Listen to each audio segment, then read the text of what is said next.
ಆಕಾಶವಾಣಿ ಪ್ರದೇಶ ಸಮಾಚಾರ ಓದುತ್ತಿರುವವರು ಹರ್ಷವರ್ಧನ್ ಶೀಲ್ವಂತ್. ಏಸು ಕ್ರಿಸ್ತರ ಜನ್ಮದಿನವಾದ ಇಂದು ಕ್ರಿಸ್ಮಸ್ ಹಬ್ಬವನ್ನು ನಾಡಿನಾದ್ಯಂತ ಕ್ರೈಸ್ತ ಬಾಂಧವರು ಸಂಭ್ರಮ ಸಡಗರದಿಂದ ಆಚರಿಸುತ್ತಿದ್ದಾರೆ. ರಾಜ್ಯಪಾಲ ಥಾವರ್ಚಂದ್ ಗೆಹ್ಲೋಟ್, ಇಂಧನ ಖಾತೆ ಸಚಿವ ಕೆಜೆ ಜಾರ್ಜ್ ಸಾಮಾಜಿಕ ಮಾಧ್ಯಮ ಎಕ್ಸ್ನಲ್ಲಿ ನಾಡಿನ ಜನತೆಗೆ ಕ್ರಿಸ್ಮಸ್ ಹಬ್ಬದ ಶುಭಾಶಯ ಕೋರಿದ್ದಾರೆ. ಕ್ರಿಸ್ಮಸ್ ಪ್ರೀತಿ, ಶಾಂತಿ ಮತ್ತು ಭರವಸೆ ತುಂಬಲಿ. ಕ್ರಿಸ್ತನ ಶಾಂತಿ ಸಂದೇಶ ನಮ್ಮೆಲ್ಲರನ್ನೂ ಇನ್ನಷ್ಟು ಮಾನವೀಯತೆಯಿಂದ ನಡೆದುಕೊಳ್ಳಲು ಪ್ರೇರೇಪಿಸಲಿ ಎಂದು ಅವರು ಆಶಿಸಿದ್ದಾರೆ. ಭಾರತ ರತ್ನ ಅಟಲ್ ಬಿಹಾರಿ ವಾಜಪೇಯಿಯವರ 101ನೇ ಜನ್ಮದಿನವೆಂದು ದೇಶಾದ್ಯಂತ ಮುತ್ಸದ್ದಿ ಹಾಗೂ ಕವಿ ವಾಜಪೇಯಿ ಅವರಿಗೆ ಹಲವು ಅರ್ಥಪೂರ್ಣ ಕಾರ್ಯಕ್ರಮಗಳ ಮೂಲಕ ಶ್ರದ್ಧಾಸುಮನ ಅರ್ಪಿಸಲಾಗುತ್ತಿದೆ. ತನ್ನಿಮಿತ್ತ ಇಂದು ಸುಶಾಸನ್ ದಿವಸ್ ಆಚರಿಸಲಾಗುತ್ತಿದೆ. ಅಣುಶಕ್ತಿಯಿಂದ ಮೂಲಸೌಕರ್ಯದವರೆಗೆ, ಶಿಕ್ಷಣದಿಂದ ಸಂಪರ್ಕ ಕ್ರಾಂತಿಯವರೆಗೆ ಭಾರತದ ದಿಕ್ಕು ಬದಲಿಸಿದ ದೂರದೃಷ್ಟಿಯ ನಾಯಕ ಅಟಲ್ ಬಿಹಾರಿ ವಾಜಪೇಯಿ ಎಂದು ರಾಜ್ಯ ಬಿಜೆಪಿ ಎಕ್ಸ್ ಮಾಧ್ಯಮದಲ್ಲಿ ಸ್ಮರಿಸಿದೆ. ರಾಷ್ಟ್ರಪತಿ ದ್ರೌಪದಿ ಮುರ್ಮು, ಪ್ರಧಾನಮಂತ್ರಿ ನರೇಂದ್ರ ಮೋದಿ, ರಾಜ್ಯಪಾಲ ಥಾವರ್ಚಂದ್ ಗೆಹ್ಲೋಟ್ ಸೇರಿದಂತೆ ಅನೇಕ ಗಣ್ಯರು ಸದೈವ್ ಅಟಲ್ ಸ್ಮೃತಿಗೆ ಗೌರವ ಅರ್ಪಿಸಿದ್ದಾರೆ. टूटे हुए सपने की सुने कौन सिसकी, अंतर को चीर व्यथा पलकों पर ठिठकी, हार नहीं मानूंगा रार नहीं ठानूंगा, काल के कपाल पर लिखता मिटाता हूँ गीत नया गाता. ये देश अटल जी के योगदान को कभी नहीं भुला सकता.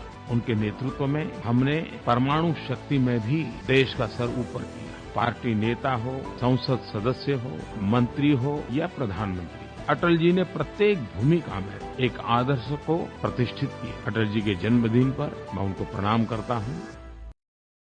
ಬೆಂಗಳೂರಿನಿಂದ ಉತ್ತರ ಕನ್ನಡ ಜಿಲ್ಲೆಯ ಗೋಕರ್ಣಕ್ಕೆ ತೆರಳುತ್ತಿದ್ದ ಖಾಸಗಿ ಬಸ್ ಚಿತ್ರದುರ್ಗ ಜಿಲ್ಲೆ ಹಿರಿಯೂರು ತಾಲೂಕಿನ ಜವಗೊಂಡನಹಳ್ಳಿ ಗ್ರಾಮದ ಸಮೀಪ ರಾಷ್ಟ್ರೀಯ ಹೆದ್ದಾರಿ 48ರಲ್ಲಿ ಮಧ್ಯರಾತ್ರಿ ಅಪಘಾತಕ್ಕೀಡಾಗಿದೆ. ಪೂರ್ವ ವಲಯದ ಐಜಿಪಿ ಬಿಆರ್ ರವಿಕಾಂತೇಗೌಡ ಮಾಹಿತಿ ನೀಡಿ, ಸುಟ್ಟು ಕರಕಲಾದ 9 ಶವಗಳನ್ನು ಈವರೆಗೆ ಹೊರತೆಗೆಯಲಾಗಿದೆ. ಗಾಯಗೊಂಡ 9 ಜನರನ್ನು ಹೆಚ್ಚಿನ ಚಿಕಿತ್ಸೆಗಾಗಿ ಬೆಂಗಳೂರಿಗೆ ಕರೆದೊಯ್ಯಲಾಗಿದೆ. 3 ತುಮಕೂರು ಜಿಲ್ಲೆ ಹಿರಿಯೂರು ಮತ್ತು ಶಿರಾ ಆಸ್ಪತ್ರೆಗಳ ತುರ್ತು ಚಿಕಿತ್ಸಾ ಘಟಕದಲ್ಲಿ ಚಿಕಿತ್ಸೆ ನೀಡಲಾಗುತ್ತಿದೆ. ಒಟ್ಟು 29 ಜನ ಪ್ರಯಾಣಿಕರು ಬಸ್ನಲ್ಲಿ ಪ್ರಯಾಣಿಸುತ್ತಿದ್ದರು ಎಂದು ತಿಳಿಸಿದ್ದಾರೆ.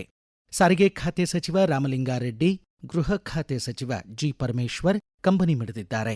ಮುಖ್ಯಮಂತ್ರಿ ಸಿದ್ದರಾಮಯ್ಯ ಘಟನೆಯ ಮಾಹಿತಿ ಪಡೆದಿದ್ದಾರೆ. ಡಿಜಿಟಲ್ ಯುಗದಲ್ಲಿ ಡಿಜಿಟಲ್ ಡಿಟಾಕ್ಸ್ಗೆ ಬೆಳಗಾವಿ ಜಿಲ್ಲೆ ಹಲಗಾ ಗ್ರಾಮ ಪಂಚಾಯಿತಿ ಮಾದರಿ ಹೆಜ್ಜೆ ಇಟ್ಟಿದೆ.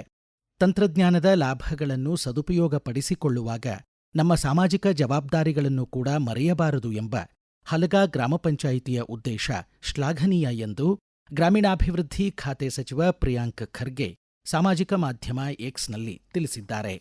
ಗ್ರಾಮ ಪಂಚಾಯಿತಿಯಲ್ಲಿ ಪ್ರತಿದಿನ ಸಂಜೆ 7 ಗಂಟೆಗೆ ಸೈರನ್ ಮೊಳಗಿಸಲಾಗುತ್ತಿದೆ. ನಂತರ ಮಕ್ಕಳಿಗೆ ಪಠ್ಯಪುಸ್ತಕ ಅಭ್ಯಾಸ ಕಡ್ಡಾಯ. ಪೋಷಕರು ಟೆಲಿವಿಷನ್ ಬಂದ್ ಮಾಡಿ ಮಕ್ಕಳ ಓದು ಅಥವಾ ಸಾಮಾಜಿಕ ಸಾಂಸ್ಕೃತಿಕ ಚಟುವಟಿಕೆಗಳಿಗಾಗಿ ಜೊತೆಗೂಡುತ್ತಾರೆ. ಕರ್ನಾಟಕವಷ್ಟೇ ಅಲ್ಲ, ಭಾರತದ ಶ್ರೀಮಂತ ಸಾಂಸ್ಕೃತಿಕ ಪರಂಪರೆ ಮತ್ತು ಅನನ್ಯತೆಯ ಹೆಗ್ಗುರುತಾಗಿರುವ ಮೈಸೂರು ನಗರದ ಕೇಂದ್ರೀಯ ಸಂಪರ್ಕ ಬ್ಯೂರೋ ಸಿಬಿಸಿ ಕಚೇರಿಯನ್ನು ಸ್ಥಗಿತಗೊಳಿಸದಂತೆ ಕೇಂದ್ರ ಸಚಿವ ಎಚ್.ಡಿ. ಕುಮಾರಸ್ವಾಮಿ ಕೇಂದ್ರ ಮಾಹಿತಿ ಮತ್ತು ಪ್ರಸಾರ ಖಾತೆ ಸಚಿವ ಅಶ್ವಿನಿ ವೈಷ್ಣವ್ ಅವರಿಗೆ ಪತ್ರ ಬರೆದು ವಿನಂತಿಸಿದ್ದಾಗಿ ತಿಳಿಸಿದ್ದಾರೆ. ಬೆಳಗಾವಿ ಉದ್ಯಂಬಾಗ್ ಕೈಗಾರಿಕಾ ಕ್ಷೇತ್ರದ ಹತ್ತಿರ employees state insurance corporation ESIC ಉಪವಿಭಾಗೀಯ ಕಚೇರಿ, ಶಾಖಾ ಕಚೇರಿ ಮತ್ತು ಆಸ್ಪತ್ರೆಯನ್ನು ಸ್ಥಾಪಿಸುವ ಬಗ್ಗೆ ಕೇಂದ್ರ ಕಾರ್ಮಿಕ ಮತ್ತು ಉದ್ಯೋಗ ಖಾತೆ ಸಚಿವರಾದ ಮನ್ಸುಖ್ ಮಾಂಡವೀಯ ಹಾಗೂ ರಾಜ್ಯ ಖಾತೆ ಸಚಿವರಾದ ಶೋಭಾ ಕರಂದ್ಲಾಜೆ ಅವರಿಗೆ ಪತ್ರದ ಮೂಲಕ ಮನವಿ ಮಾಡಿದ್ದಾಗಿ ಬೆಳಗಾವಿ ಸಂಸದ ಜಗದೀಶ್ ಶೆಟ್ಟರ್ ತಿಳಿಸಿದ್ದಾರೆ. ಖ್ಯಾತ ಹಿಂದೂಸ್ಥಾನಿ ಶಾಸ್ತ್ರೀಯ ಸಂಗೀತ ಗಾಯಕ ಪಂಡಿತ್ ಅಶೋಕ್ ಹುಗ್ಗಣ್ಣವರ್ ದಾವಣಗೆರೆಯಲ್ಲಿ ಇಂದು ಬೆಳಗಿನ ಜಾವ ನಿಧನರಾಗಿದ್ದಾರೆ. ಅವರಿಗೆ 66 ವರ್ಷ ವಯಸ್ಸಾಗಿತ್ತು. ಹೊನ್ನಾವರದ ಎಸ್ಡಿಎಂ ಮಹಾವಿದ್ಯಾಲಯದಲ್ಲಿ ಸುದೀರ್ಘ 32 ವರ್ಷಗಳ ಕಾಲ ಸಂಗೀತ ವಿಭಾಗದ ಅಧ್ಯಾಪಕ ಹಾಗೂ ಮುಖ್ಯಸ್ಥರಾಗಿ ಸೇವೆ ಸಲ್ಲಿಸಿ ನಿವೃತ್ತರಾಗಿದ್ದ ಪಂಡಿತ್ ಹುಗ್ಗಣ್ಣವರ್ ಆಕಾಶವಾಣಿ ಹಾಗೂ ದೂರದರ್ಶನದ ಬಿಹೈ ಶ್ರೇಣಿ ಗಾಯಕರು.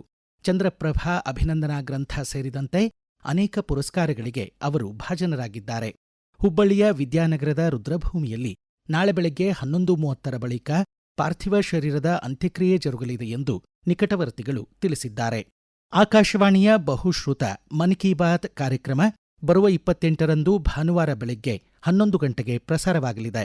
ಪ್ರಧಾನಮಂತ್ರಿ ನರೇಂದ್ರ ಮೋದಿಯವರು 129ನೇ ಆವೃತ್ತಿಯ ಮನದ ಮಾತಿಗೆ ಸಾರ್ವಜನಿಕರಿಂದ ಅಭಿಪ್ರಾಯ ಕೋರಿದ್ದಾರೆ. ಮೋದಿ ಅಪ್ಲಿಕೇಶನ್ ಅಥವಾ ಮೈ ಗವ್ ಓಪನ್ ಫೋರಂ ಮೂಲಕ ನಾಳೆ ರಾತ್ರಿಯವರೆಗೆ ಜನತೆ ತಮ್ಮ ಅಭಿಪ್ರಾಯಗಳನ್ನು ಹಂಚಿಕೊಳ್ಳಬಹುದು. ಇಲ್ಲಿಗೆ ಪ್ರದೇಶ ಸಮಾಚಾರ ಮುಕ್ತಾಯವಾಯಿತು. ನಮ್ಮ ಮುಂದಿನ ರಾಷ್ಟ್ರೀಯ ವಾರ್ತಾ ಪ್ರಸಾರ ಮಧ್ಯಾಹ್ನ 1:10 ನಿಮಿಷಕ್ಕೆ.